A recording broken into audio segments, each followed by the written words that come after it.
Good morning. It's Captain Marty Brill here on Friday, March the 8th with your weekend kickoff. Talk about opportunities to go fishing on the Outer Banks. I'll be right back. When it comes to general maintenance or major modifications on your diesel vehicle, look no further than Wanchi's Off-Road Diesel Performance in Kill Devil Hills. Master mechanic Ryan Walker developed the plan for having his own auto shop over 20 years ago, and today he owns the premium diesel performance powerhouse of the Outer Banks. To have him and his crew take a look under your hood, give him a call today at 252-715-0025 or find him on social media. Wanchi's Off-Road Diesel Performance, the diesel performance powerhouse of the Outer Banks. Electricity, something I don't mix well with at all, and that's why I only trust the folks at ELS OBX. ELS OBX offers a variety of services from custom electrical installations to lighting design. ELS OBX has the experience and know-how to complete any job. They're committed to providing the highest quality lighting and electrical installations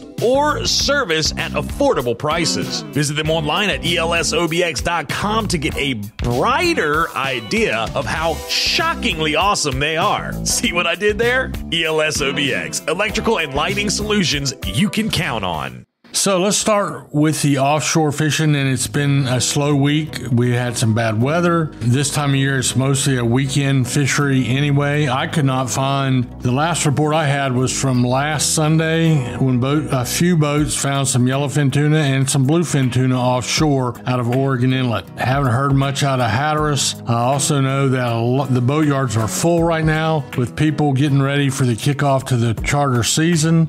So that's why the fleet is really small right now. But the table is set. We know the yellowfin are out there. There's still a lot of bluefin tuna offshore. Now it's time to start seeing some wahoos show up. A little bit after that, we'll see some of the first mahi of the year, or maybe even a billfish.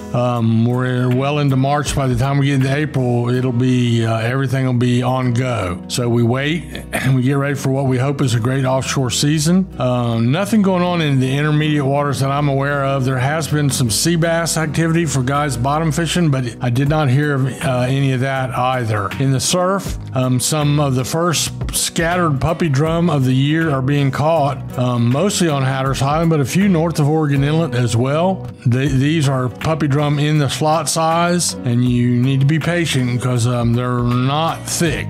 But you can go get something besides a skate or a shark. At least you have some potential. And in that fishery, we'll be expecting blowtoads will be the next thing that happens, and then some sea mullet after that. So today is going to be a beautiful day. Tomorrow, the weather is going to diminish. By midday, we're going to have 90% chance of rain. And for our offshore guys, when that wind goes around to the southeast at 15 to 20, that's the kiss of death. It scatters the grass lines. It makes it rainy, and the fish somehow or another don't like to bite when the wind is blowing out of the southeast. That's for offshore. I can't really speak to the surf fishing because I'm just not an experienced surf fisherman. Where there is some really good fishing is back in the Sound and in these creeks that run off the Sound, these estuaries. Right now, a very good speckled trout bite going on. You need to go to your favorite spot, but don't be afraid to move around a little bit. Also, change your colors. Most every time you go is a good idea because the trout are picky. They're funny that way. There's also been some good catches of puppy drum, especially back at Hatteras and Ocracoke. The puppy drum bite is better down that way, but you're liable to catch a puppy drum anywhere you go in the Pamlico Sound or any of the surrounding waters. And that brings us to the freshwater fishing. Some of these areas are crossover areas where a creek off the Sound starts out as salt, ends up brackish, and it's not uncommon to catch a bass and a rockfish and a trout all in the same creek. So that's going on. Charlie Ainge told me today that it is time for the crappie and white perch to begin, especially over here in Hyde County as they get on their beds and begin spawning. So that's good. We mentioned some largemouth bass. That's happening as well. And there's no telling what else you would catch. A lot of opportunity in the freshwater areas, and this is a chance for locals to get out get on the bank. You mostly don't need a boat, and if you do need a boat, you can get away with a John boat or a kayak or a canoe, but a lot of it can be done from a lounge chair, which is why I like it. So give that a go. Get the minnows if you can afford them and can find them, but other than that, your crankbaits, your spinner baits, things like that, or a fly rod. A good fly rod will catch you some of that kind of stuff as well. So that's what's going on on the fishing front on the Outer Banks as we approach the weekend. I'll let you know what happens. If anything busts loose, we'll talk about it. We'll talk about it on Monday morning. That's my fishing report for you on this Friday. Good fishing, good luck, be safe.